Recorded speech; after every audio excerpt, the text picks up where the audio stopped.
देखिए जी हाँ दोस्तों, आज हम लोग पढ़ेंगे ठोसों में दोष। ओके, आज हम लोग क्या पढ़ेंगे कि ठोसों में दोष किस प्रकार से होता है। तो देखिए क्या बताएंगे, क्रिस्टल जो होता है, क्रिस्टल में अल्प अपूर्णताएं पाई जाती हैं और इन्हीं अल्प अपूर्णताओं को ही दोष कहा जाता है।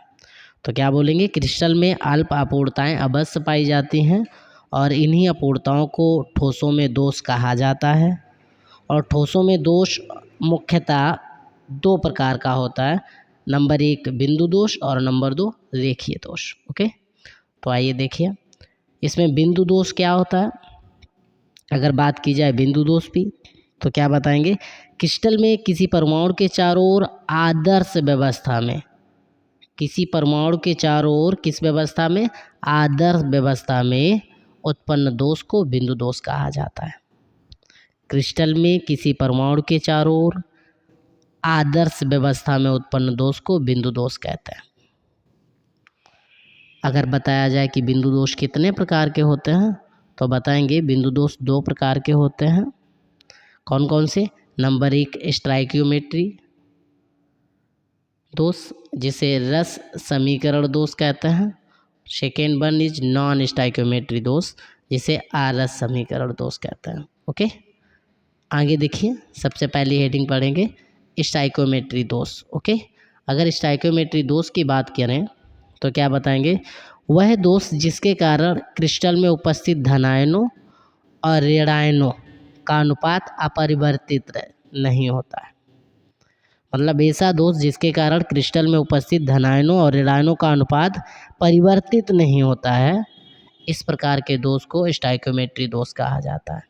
तो क्या बताएंगे, ऐसा दोष जिसके कारण क्रिस्टल में उपस्थित धनायनों और ऋणायनों के अनुपात का परिवर्तित नहीं होता है, मतलब धनायनों और ऋणायनों का अनुपात परिवर्तित नहीं होता है, इस प्रकार के दोष को स्टाइकियोमेट्री दोष कहा जाता है। यह निम्न प्रकार का होता है, नंबर 1 शॉटकीय दोष, फ्रैंकल दोष, रिक्तिका दोष और अंतराकाशी दोष। तो आते हैं शाटकीय दोष पे। ओके, तो देखिए शाटकीय दोष किसे कहते हैं, तो देखिए अब हम पढ़ेंगे शाटकीय दोष। तो अगर शाटकीय दोष पे बात की जाए तो क्या बताएंगे, यह दोष धनायन और ऋणायन के अपने स्थान से हट जाने से बनता है। कब बनता है ये दोष, जब धनायन और ऋणायन अपने स्थान से हट जाते हैं तो क्रिस्टल में रिक्तिकाएं उत्पन्न हो जाती हैं और इन्हीं रिक्तिकाओं को क्या कहा जाता है, शाटकीय दोष। जैसे कि ये था, यहाँ से क्या हटा होगा, ऋणायन, ऋणायन हटा, यहाँ पे एक ब्लैंक बन गया, यहाँ से पॉजिटिव हटा होगा। ओके, और यहाँ से क्या, नेगेटिव हटा होगा। और जब धनायन ऋणायन एक दूसरे से क्या हो जाता है, हट जाते हैं, अपना स्थान छोड़ देते हैं, तो वहाँ क्या बन जाता है, रिक्तिकाएं उत्पन्न हो जाती हैं और इन्हीं रिक्तिकाओं को क्या कहते हैं, शाटकीय दोष। ओके, आगे देखिए, अब नॉर्मली अगर पूछा जाए अंतराकाशी दोष या फ्रैंकल दोष किसे कहता है, कौन सा दोष, फ्रैंकल दोष। तो 1930 ईस्वी में फ्रैंकल नाम के वैज्ञानिक ने इसके बारे में बताया था, ये याद रखिएगा। यह दोष जब उत्पन्न होता है, या यह दोष उस समय उत्पन्न होता है जब एक आयन अपनी जालक स्थिति को त्याग कर अंतराकाशी स्थिति को ग्रहण कर लेता है। मतलब कोई भी आयन हो, अपनी जालक स्थिति को त्याग दे और अंतराकाशी स्थिति को ग्रहण कर ले, तो कौन सा दोष बनता है, फ्रैंकल दोष। ओके, और आगे क्या बताया, फ्रैंकल दोष का क्रिस्टल घनत्व पर कोई इफेक्ट नहीं पड़ता, कोई प्रभाव नहीं पड़ता, जैसा कि इसमें चित्र में बताया गया, क्या कोई इफेक्ट नहीं पड़ता इसका। ओके, फ्रैंकल दोष का इसके चित्र पे कोई इफेक्ट नहीं पड़ता, फिगर पे दर्शाया गया।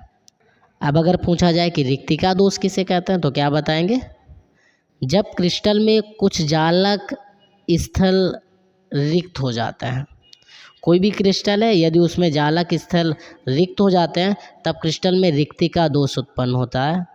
यह दोष पदार्थ के घनत्व को कम कर देता है।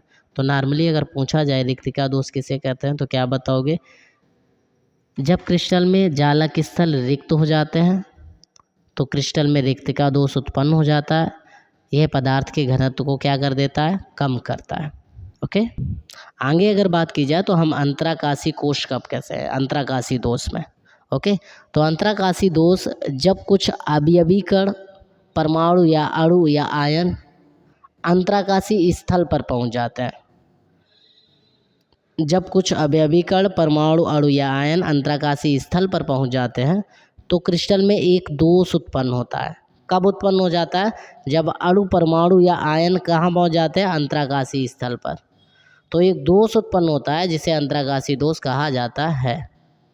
यह दोष क्रिस्टल के घनत्व को क्या करता है? बढ़ा देता है। पदार्थ है उसके घनत्व को क्या करेगा? बढ़ा देगा। अंतराकाशीय स्थल में 4 अवयवी कणों के बीच रिक्त स्थान होता है। जैसे कि ये 4 अवयवी कण है, ये ओके, इनके बीच ये वाला रिक्त स्थान जो था ये कौन सा है? अंतराकाशीय दोष। ओके, आगे देखिए, आगे आता है नॉन स्टाइकोमेट्री दोष। तो क्या बताएंगे? जब क्रिस्टल में उपस्थित धनायनों तथा ऋणायनों की संख्या का अनुपात परिवर्तित हो जाता है। स्टाइकोमेट्री में क्या था? परिवर्तित नहीं होता है, और इसमें क्या है? धनायनों तथा ऋणायनों की संख्या का अनुपात परिवर्तित हो जाता है। तो क्रिस्टल में एक दोष उत्पन्न होता है जिसे नॉन स्टाइकोमेट्री दोष कहा जाता है।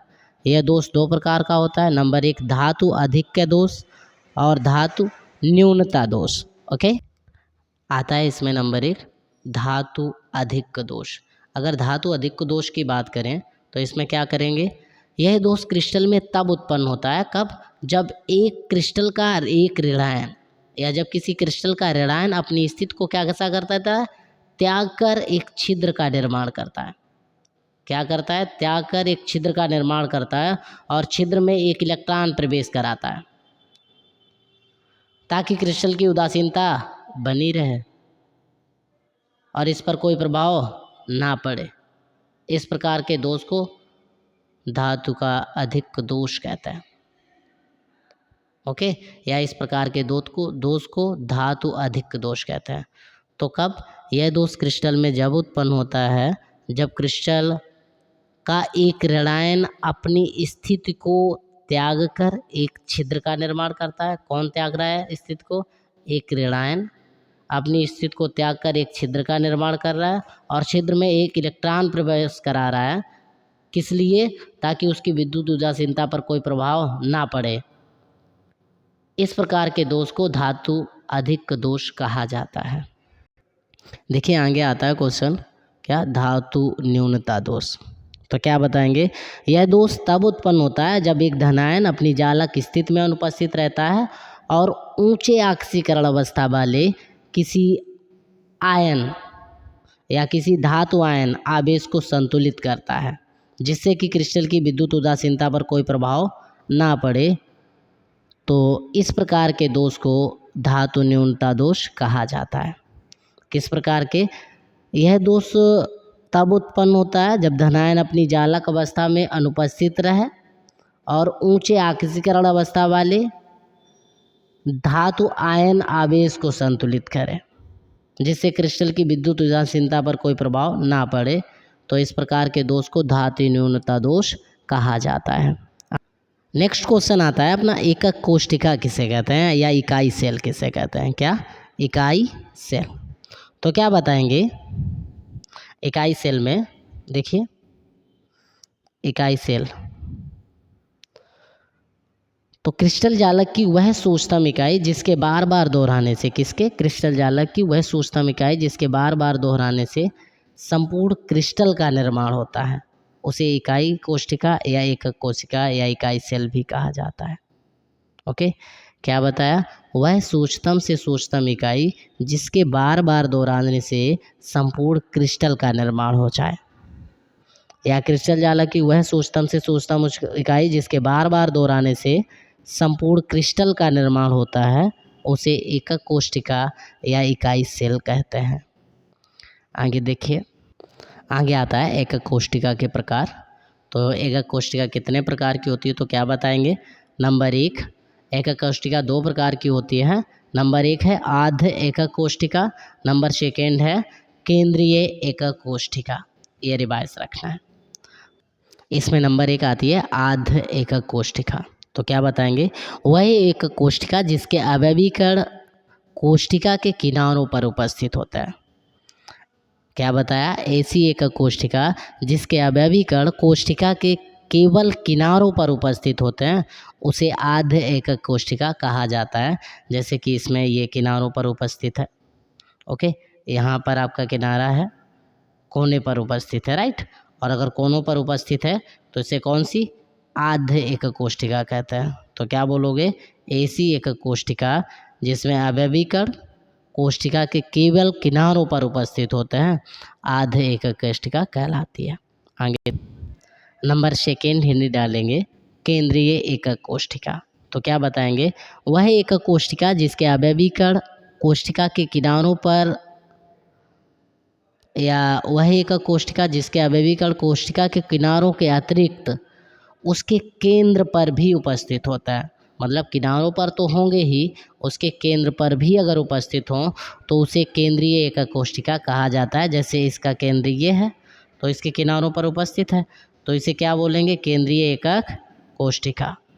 ओके, तो क्या बोलेंगे, ऐसी एकक कोशिका जिसमें अवयवी कण उसके किनारों के अतिरिक्त केंद्र पर भी उपस्थित होते हैं केंद्रीय एकक कोशिका कहलाती है।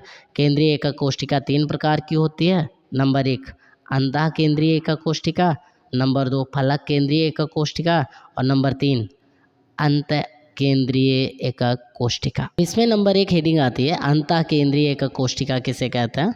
तो क्या बताएंगे, वह एकक कोशिका जिसके अवयवी कण कोशिका के किनारों के अतिरिक्त अंतः केंद्र पर उपस्थित होता है। क्या बताया, वह एकक कोशिका जिसके अवयवी कण कोशिका के किनारों के अतिरिक्त उसके अंतः केंद्र पर उपस्थित होते हैं।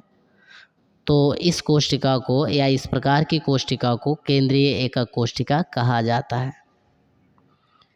तो देखिए इसमें क्या है, सेंटर ये कॉर्नर होगा, कॉर्नर के अतिरिक्त अंतः केंद्र मिडल में होता है। ओके, तो ये बॉडी सेंटर्ड हो गए, यहाँ पे बॉडी सेंटर है। तो अंतः केंद्र पर अगर है तो उसे क्या बोलेंगे, अंतः केंद्रीय एकक कोशिका। ओके, आगे देखिए क्या बताएंगे सेकेंड नंबर पे, फलक केंद्रीय एकक कोशिका। ओके, तो इसमें क्या बोलेंगे, वह एकक कोशिका जिसके अवयवी कण, कौन सी, वह एकक कोशिका जिसके अवयवी कण कोशिका के किनारों के अतिरिक्त उसकी प्रत्येक फलक के केंद्र पर उपस्थित होता है।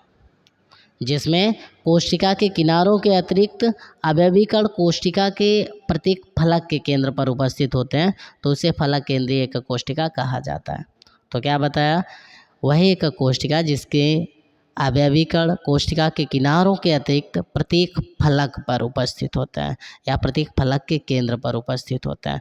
तो जैसे कि अगर नॉर्मली देखें तो ये हम लोगों का कॉर्नर का हो गया। ओके, ये तो कॉर्नर का है, ये भी कॉर्नर का है, ये भी कॉर्नर का है।